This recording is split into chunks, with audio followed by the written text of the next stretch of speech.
Hello and welcome to your final Daily Detroit, sharing what to know and where to go in Southeast Michigan for 2023. Coming to you from east of Woodward, I am Jer Stays. And from my customary place west of Woodward, it's Devon and Riley. It's so good to talk to you, and it's now a tradition. I was going back because I was looking for, because we're going to review some predictions and we're going to make some predictions this episode. I went back, Devon, and I'm not going to torture you, but I went back and listened to episodes from 2018 and 2019 of you and I. Oh, boy. One of the ones I wanted to mention is that you talked about Besa, and it's still there. Oh, like Besa was going to open? Yeah. Oh, wow. Besa is still there, going strong. I've got to say, your food predictions about what was going to make it and what wasn't in general, and we'll do another episode on this. Over the years, I want to give you credit, my friend. Pretty on point. You're like batting like 85%. It's because I make myself go to all these places multiple times that I have a little bit of a kind of a deep understanding. I've got one for this little discussion too, so stay tuned. Yeah, I'm excited about it.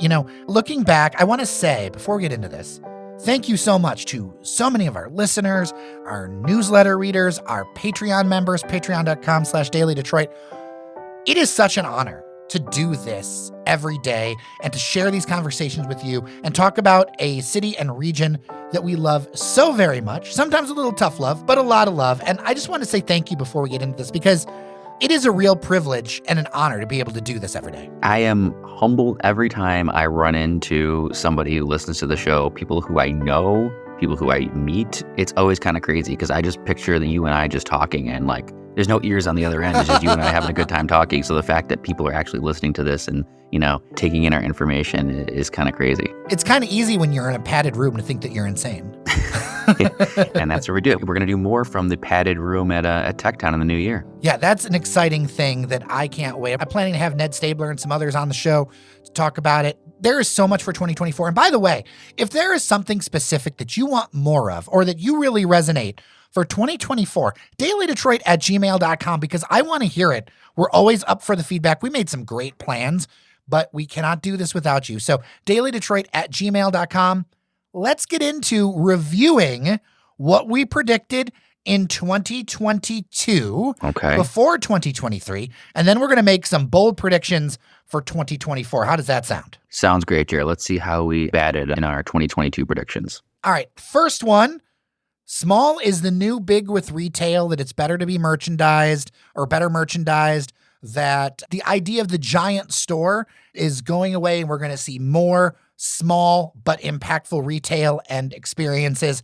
I want to say, Devon O'Reilly, we nailed it. Yeah, that trend has certainly happened. Yeah, I mean, whether it's in the suburbs with these Caribou coffees, and they're cute little places. I wish there was a little place to sit in them, but they're cute little places. Or you see a number of places that have opened downtown, places that have thrived. Small is a new big. It was tree lighting night, and I went by the canal that's in Capitol Park, and I realized that's not even that big compared to some of the other bakery places I've been to. That even if it's big, it's still not that big. Exactly. So that trend has continued. Again, I'm just speaking from where I sit. I know that just in our east and west downtown Dearborn corridors, over, I think, 30 new small businesses have opened just in the downtown district corridor. So those are all, new small businesses that have opened up in 2023, adding to already a very dense kind of commercial district. So small businesses were definitely having a good year in 2023, at least from the opening standpoint. I made the prediction that there would be a new grocery store in downtown Detroit, and I doubled down saying that it would be Amazon Fresh. Devon, I was wrong. Yeah, but that was a little bit of a course correction that took place because there was a few Amazon Freshes that were announced for this area, Southeast Michigan. And not only the Detroit one, but some other suburban ones kind of got canceled, dialed back, what have you. So something's going on there with that whole model, I guess, for better or worse. We just talked about small businesses and how great they are. For better or worse, Bezos has taken the L on this one because they're definitely not opening as many as they were going to. Wasn't there going to be one in the old Kroger in West Dearborn? Yep, the old Kroger Farmer Jack was going to be one. And now basically the work stopped almost. It's just kind of like just there, partially completed, partially renovated. Online I hear people say that there needs to be another grocery store or whatever. And I've been trying to think about it. And until we do a couple of these major projects that are coming, whether it's the hundreds of people that are moving into whatever Henry Ford's building, and we'll talk about some of our predictions, maybe unpopular opinion, is for now Detroit's grocery market satiated, like downtown Detroit? I kind of tend to say yes. We talk about this. There are options out there. People just don't necessarily think of them. Like, people say they want a Target or a Kroger or whatever it may be, an Amazon Fresh, but I don't know that there's the density there yet or demand, because there's all sorts of markets and places to get food throughout greater downtown Detroit. So I do wonder, Jerry, I think you might be onto something in the sense that, do we really need more? If we built it, would it just be, used at 25% capacity all the time? Just a select few people would actually go there? I don't know, but I would tend to say yes. I was at Rivertown Fresh or whatever it's called for the Meyer concept, and it was packed. People loved it and they were using it. And it made me think about the idea that, except for some of us in some of our times, a lot of the people that I know that are in the greater downtown area, they may be car light, but very few of them are car less, right? And so there's this urbanist ideal of everything being walkable versus the reality of you still need a car between the two of you, or a cargo bike or something like that. Yeah, and when you're living basically anywhere in greater downtown, you can go up to Allen Park, the Fairlane Green and Allen Park, which has all your supermarkets, everything from Meijer to Target to all that stuff, to an Aldi. You can get there in 15 minutes or less, actually. So when you do have a car and you live downtown, that's just as close as almost any grocery store in the suburbs. I will mention, honorable mention, that there is progress with the food co-op in the North End up on Woodward. It is outside of greater downtown technically, but it is definitely within access being on Woodward. It is not open yet. It got delayed a little bit, but I know a lot of people who are excited about it for two reasons. Not only because of fresh produce and another option, whatever, but because of its community mission.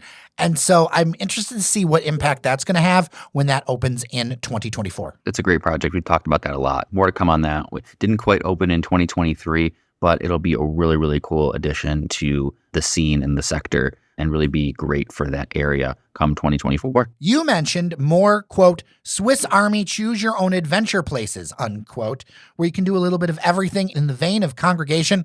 Sir, whether it's Cafe Souterre, whether it's Cred that just opened a few days ago on Jefferson, just east of downtown, whether it's a number of other places and places in the suburbs, you nailed this one. Well, it was a bit of a selfish pick because it's my favorite type of place. But yeah, the trend kind of grew from what we saw in 2022, grew in 2023, and I hope to see it continue to grow, because these type of places make a lot of sense for multiple reasons. You get different concepts in the same space, so that way you can stay busy, whether it's people grabbing coffee, people grabbing lunch, or people grabbing drinks. You can stay with a critical mass of people. You do different kinds of offerings. You invite people to gather, hang out, stay there. I think the concept works really well. No surprise here. I would like to see even more of them. As I've thought about this more, the math makes sense, because prices are up for housing, everything else around the region, around the country. The rent is the same whether or not you're using it for 18 hours or 6 hours. And that's one of the reasons why it's always crazy to me when a place is only open 3 days a week for 4 hours a day. I'm being a little over the top, but when a place has such limited hours, when you can use a space in multiple ways and then in different day parts give a cohesive experience, I feel like there's the opportunity to make a lot more money, because one way or another, you've got either rent or a mortgage payment or whatever. You may as well use it. Right. And I know it doesn't always work out kind of that perfectly, but the concept, the model could work. I would even add on to that we've had some openings in the Godfrey Hotel that we've talked about, in the Cambria Hotel. Both of their restaurant concepts, because their hotels are open for breakfast, lunch, and dinner and drinks. And so that's kind of one of a similar concept. I mean, it's not quite the all-in-one, but you can go there for coffee, lunch, breakfast, dinner, drinks, all that. So you do actually get all that. So even including kind of tangentially places like the Godfrey and places like the Cambria and the restaurant concepts that are in there. Yeah.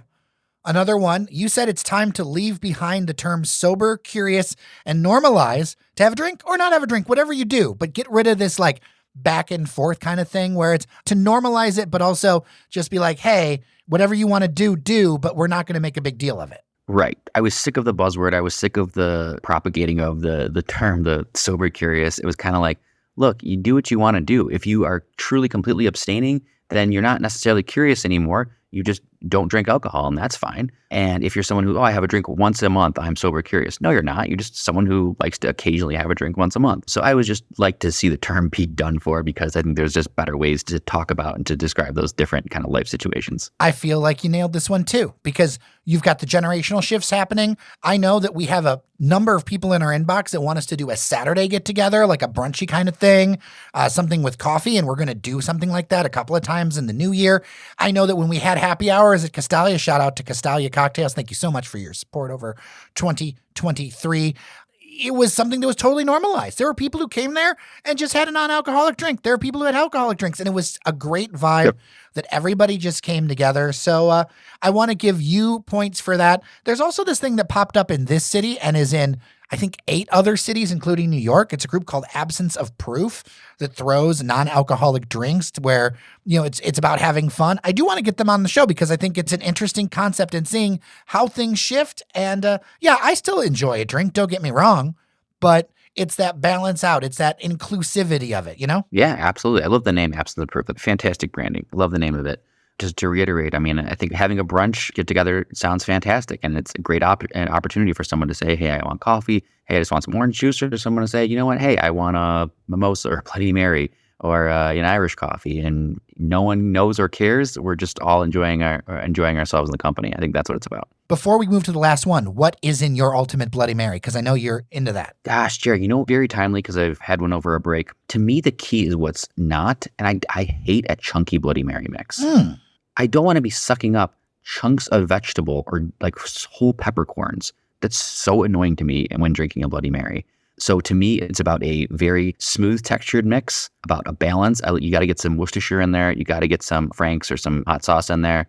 And don't over garnish. The point is to drink the drink. It's not a breakfast plate with a side of Bloody Mary. So we don't need cheeseburgers and hot dogs and chicken wings and slices of pizza and all this BS. You can just do your simple garnishes, whether it be bacon, whether it be some cured meats, whether it be some cheese, some olives. Let's just keep it simple. All right. Final prediction was for me. I say Detroiters deserve more money. I was looking forward to seeing some growth in incomes. I was half right. So the median income in the city seems to be going up, at least according to U of M data. And that's the thing. It's moving up. It's not where it needs to be. We're still in like the 36s. But I remember us having conversations in the 32s and the 30s, Devon. So that's making some progress for multiple reasons. And we could unpack that more in another episode. But unfortunately, Metro Detroit's down a couple of percent. So it's 50-50, right? Yeah, that one is still to be TBD big time. I think 2024 will maybe shed some more light on that. I think we were kind of in a holding pattern in 23 in terms of that aspect of that kind of metric. Let's get to the predictions. Yes, for 24. This is what people are here for. This is what I am here for. I am going to predict, and I swear, this prediction was already on the sheet before the news broke, that something was going to happen with the Rensen, and something has happened. Devon, you've got the news. A pair of towers has been sold. Yeah, I swear I wish we could share or like timestamp text, Jared, because I texted myself last night with the predictions that I wanted to make. And one of them is the Rensen will be sold. Now, it's not even 2024 yet, and we have 2 of the towers selling. People might know them as the Blue Cross towers. So just to orient you, we are not talking about the main one tall tower, the Marriott, and the 4 adjacent towers. There are 2 off to the side that are part of the complex. They were built 5 years after the original. They house mostly Blue Cross and other companies. Those are the ones that are being sold to Friedman Group, which is local. And that news just broke just recently. So this is kind of fresh off the presses. Already some of it is coming to fruition. But I think, Jer, like you and I are kind of seeming to agree on, this isn't the last sale of the Rensen. I think we're getting the whole enchilada being sold. 100%. I don't see how GM holds on to this thing through 2024. It's an albatross cost-wise. There's going to be pressure to do something with it. That will also have some major impacts on some of the philanthropy and things. I've heard a lot of rumblings about people being relocated to Warren. I don't see them staying. They maybe have a signature presence, meaning that like they're on the lights and there's an executive suite or something. It's so expensive. It requires so much rehab. It is so much empty space. I have a lot of fond memories of the Rensen. I know some people love it. Some people hate it. I know it's the iconic building. It is really hard to walk through that building nowadays. I did the other week. I know tenants that are leaving. Like, it's time for it to change ownership. I think there's going to be pressure on General Motors to do it. General Motors doesn't seem to be that interested in the development game, unlike Ford, which kind of has Ford land. I know GM has some other things, but Ford has really invested in some creative projects over the years.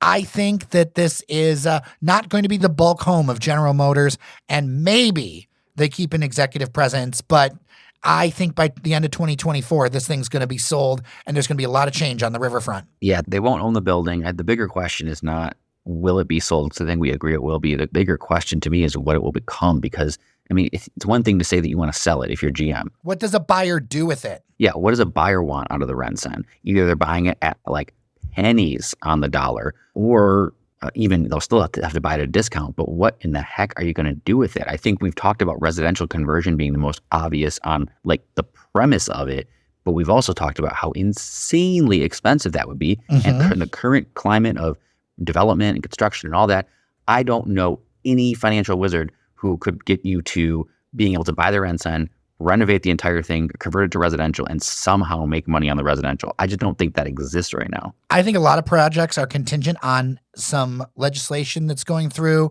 to provide some major federal tax credit support for buildings across the country, because this is a huge, huge issue across the country. Downtowns have been hollowed out, and there's only a few exceptions where it's been different. And the way to fix that is going to be residential. There's still a lot of demand for things. There's going to need to be incentives to make that residential affordable. And I don't mean like super inexpensive affordable, but so that enough people take up on it to move there.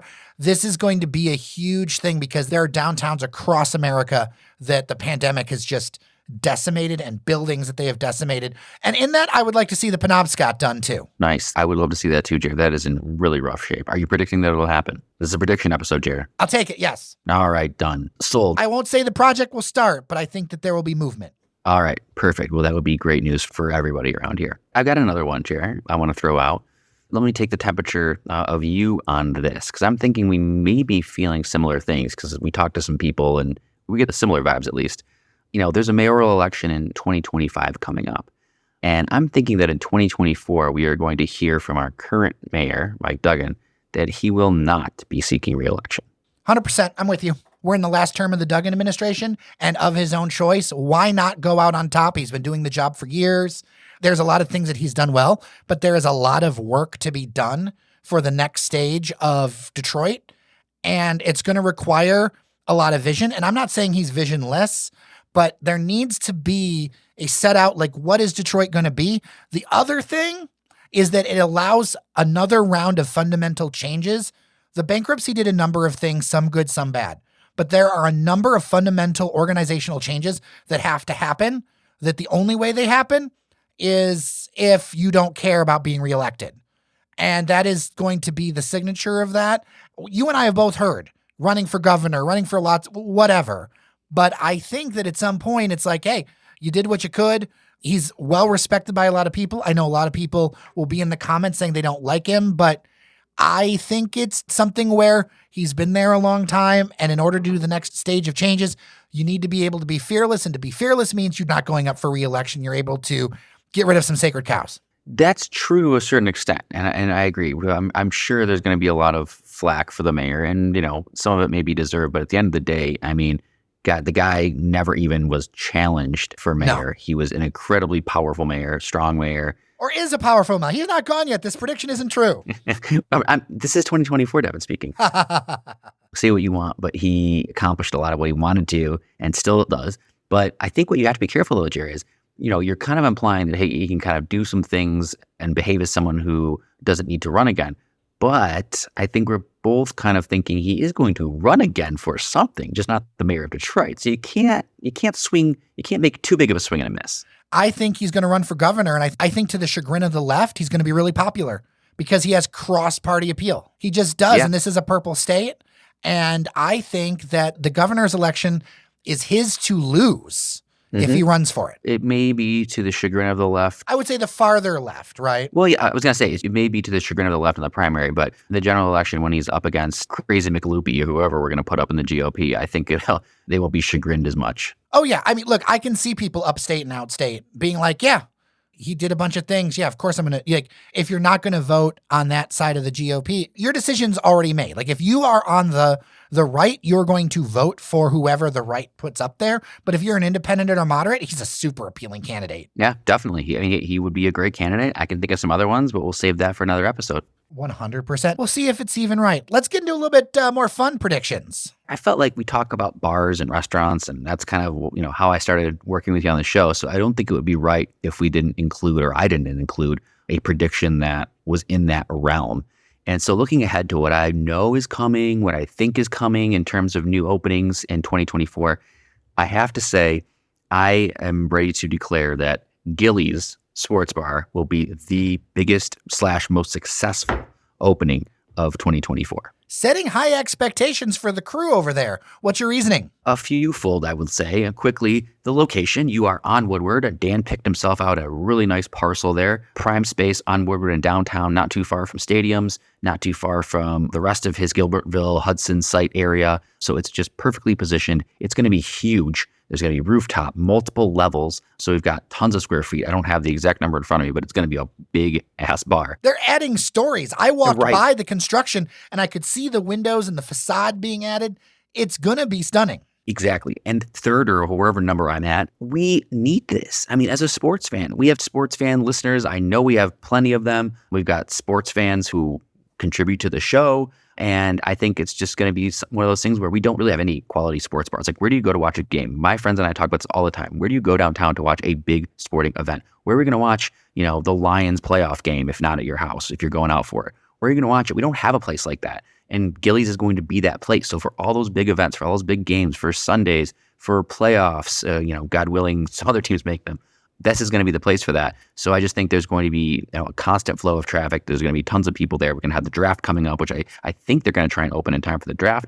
I just think it's going to be the place to be. I know it might feel very corporate-y and, highfalutin because it's Dan's baby and he wanted to do this. And I think it's a great idea. But yeah, I just think it's going to be incredibly successful. I think it being about Dan's baby and being about his son is motivating him to put the resources in. You look at the Book Tower. It is a stunning example of architectural return where even the biggest haters look at that thing and they go, wow, this is from New York or Chicago. And I think this being in honor of his son, and I know of the press push they're putting around it and all the other stuff, he wants this one to win. This one is personal. And I think that in that case, it will be an excellent destination. Now, we could be proven wrong, but I think you're absolutely 100% on the mark. I think when a project is a passion project, and I've learned, now that I see the Book Tower, now that I see the track record, I can't question that it's a real possibility that it's going to go out of the park. This is the thing that's interesting to me, to see Dan in the public, again, more active. There is something about the guy that gets things done and brings people along, love him or hate him. And I think overall, Detroit is far better off for it. I obviously would wholeheartedly agree with that. And it's part of the reason why I think this is going to be successful is sometimes Dan does things and, or is Dan and his team and his family, and they don't let them fail. And I don't think this is going to be one of those situations where they're going to let it fail. And I think it's going to do quite well in its own right. So my prediction to close us off, I believe that we're going to see a major transit announcement or two. That's positive, Jer, but I'm going to push you to be a little more specific. Go take a swing here. All right. First off, moving the Q line to the RTA seems really technical, but it's a really big deal. The nonprofit M1 Rail has been running that thing for a while, moving it to the Regional Transit Authority. Whatever you think politically, whatever, if you're like, because I know listeners, why do we need all these different agencies? We want just one agency. That just isn't how the federal dollars work. The RTA gets that money in. It is the place that can clearinghouse a lot of stuff, do projects, those individual transit services in the counties, not just SMART. They cover a whole bunch of stuff, and the city of Detroit. Moving that is a game changer, and it is going to unlock federal dollars we deserve to do some big things. We may not see the expansion announced, but we're going to see the ideas laid for creating a more comprehensive downtown transit infrastructure where the people are. And I think to supplement that, you're going to see DDOT move to much more of a fewer lines, but more frequency service, because the reality is we're not getting more bus drivers. The reality is that the population is not densifying. So you got to focus on what you can. And I think this pilot for BRT is only the first step. And we're going to find by the end of the year and future on that it is far more successful to have fewer routes that people can rely on going to places that they need than lots of routes everywhere, and then work out some mobility solutions in between those. So I believe there'll be a couple of big transit announcements, and I could be a little wrong on what they are, but I think before we go ahead and ask for more money from a general sense, there's got to be a little bit more progress going forward, and Detroit needs to focus on boosting up what they've got and shoring up what they've got. And I think that focusing those routes, providing more service, doing more of that BRT kind of thing, along with using the RTA to leverage more dollars, not just for something like a Q line expansion, which would be interesting, but to also do some things in the suburbs. I think some things are happening. It's just, I'm not sure what they're going to look like. And I think they're going to stun some people when they're done. Yeah, Drew, I think that's a very realistic and measured take. I think the whole idea of less routes, we're not getting more drivers. We have to just double down on creating some more density on the routes that you do have. That's totally doable. I just wonder, Jer, if I know some of our listeners are very, very pro-transit and kind of transit hawks, if you will, and I wonder if that's going to be enough for them. My guess is no. It'll be interesting to see. All right, I did my last one. What about you? I got one more I have to throw in before we end because it's a little bold. I think that the Detroit Pistons will win a basketball game in 2024. They're going to get one, Jer. What month? Okay. All seriousness, January. We're going to get one in January. It might be like January 15th.